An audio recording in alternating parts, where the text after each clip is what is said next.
Praise the lord. ఈరోజు వాక్య భాగం 1 సమూయేలు గ్రంథం 1వ అధ్యాయము 11వ వచనం.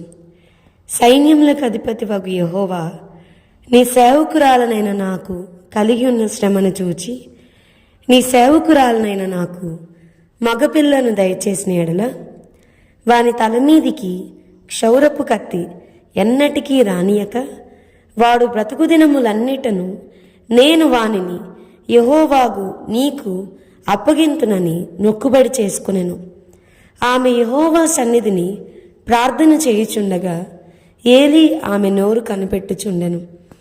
ఈరోజు ఈ వాక్య భాగం ద్వారా దేవుడు మనతో మాట్లాడుతున్నారు. ఈ 1 సమూయేలు గ్రంథం 1వ అధ్యాయం 11వ వచనం మనం చూస్తే గనక సమూయేలు గారి తల్లి హన్నా చేసిన ప్రార్థన మనం చూడొచ్చు. ఏటేటా యెరూషలేములో ఉన్న దేవుని మందిరానికి వెళ్ళి మొరబెడుతున్న హన్నా, దేవా నాకు బిడ్డను దయచేయమని అడుగుతూ ఉంది ప్రతిసారి వెళ్ళినప్పుడల్లా. కానీ ఈసారి ఆమె ప్రార్థనలో మార్పు వచ్చింది. The way she is addressing to God, the way she is praying, ఆమె యొక్క ప్రార్థించే విధానంలో మార్పు వచ్చింది. దేవుణ్ణి అడిగే విధానంలో మార్పు వచ్చింది. అప్పటి వరకు నాకు పిల్లలు లేరు, నాకు పిల్లలేమని అడిగిందేమో, ఇప్పుడు మాత్రం అలా కాదు. దేవుని హృదయంలోని ఆలోచనలను చూడగలుగుతుంది, దేవుని హృదయంలోని భారాన్ని చూడగలుగుతూ ఉంది. అందుకని ఏం చూసింది అనంటే, దేవుని మందిరంలో యాజకుడు లేడు, యాజకుని అవసరం ఉంది. ఏలీ తర్వాత మందిరాన్ని ముందుకు తీసుకుని వెళ్ళేవారు. లేదా దేవుని స్వరాన్ని వినగలిగే ప్రవక్త, మధ్యవర్తి లేడు, దేవునికి మనుషులకి మధ్యవర్తి లేడు. ఆ గ్యాప్ అనేది చూడగలిగింది.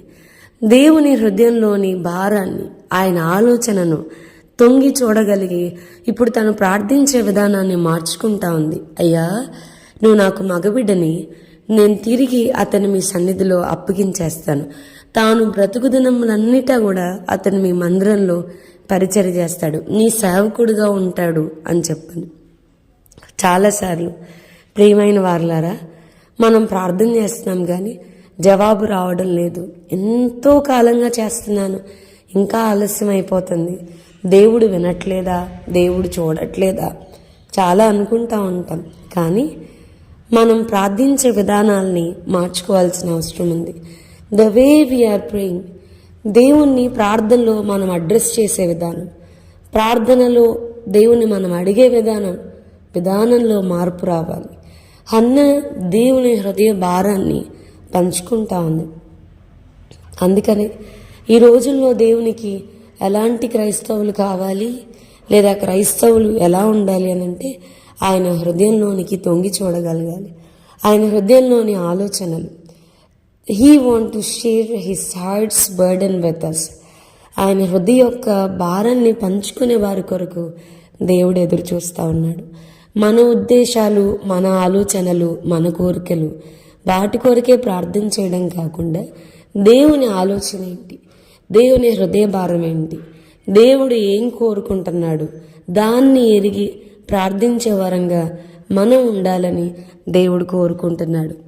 ఆనాడు శిష్యులందరూ యేసుని సిలువేసినప్పుడు అందరూ పారిపోతా ఉన్నారు. పేతురు గారు న్యాయం తీర్చే ఆ స్థలం వరకు, పిలాతు దగ్గర వరకు, అక్కడ వరకు వచ్చారు. కానీ యేసయ్యను సిలువ మీద వేలాడుతున్న ఆ లాస్ట్ మూమెంట్ వరకు కూడా యోహాను దగ్గరే ఉన్నాడు. అందుకనే ఆ యేసు తాను ప్రేమించిన ఆ శిష్యుడైన యోహానును చూచి చెప్తున్నాడు, అయ్యా ఇదిగో నీ తల్లి. బాధ్యతను అప్పగించారు. తన హృదయంలోని భారం, తన హృదయంలోని ఆలోచన యోహాను యేసయ్యకు దగ్గరగా ఉన్నప్పుడు దేవుడు పంచుకున్నారు, బాధ్యతనిచ్చారు. మనం కూడా ప్రార్థన ద్వారా యేసయ్యకి దగ్గరగా ఉన్నప్పుడు, యేసయ్యతో ఎక్కువ సమయం గడుపుతున్నప్పుడు ఆయన హృదయంలోని ఆలోచనలు ఏంటో, ఆయన హృదయ భారం ఏంటో, దేవుని హృదయ ఆక్రందన, దేవుని హృదయ భారం మనం అర్థం చేసుకోగలుగుతాం. దావీదు కోసం బైబిల్ చెప్తా ఉంది కదా, దేవుని హృదయానుసారుడు.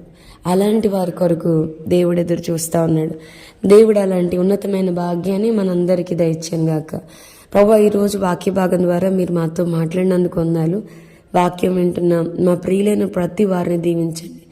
నీ హృదయ భారాన్ని పంచుకొని వారుగా, నీ హృదయానుసారంగా జీవించేవారుగా ఉండడానికి కృపను అనుగ్రహించమని యేసు నామమున అడిగి వేడుకొంచున్నాం తండ్రి. Amen. God bless you and have a blessed day.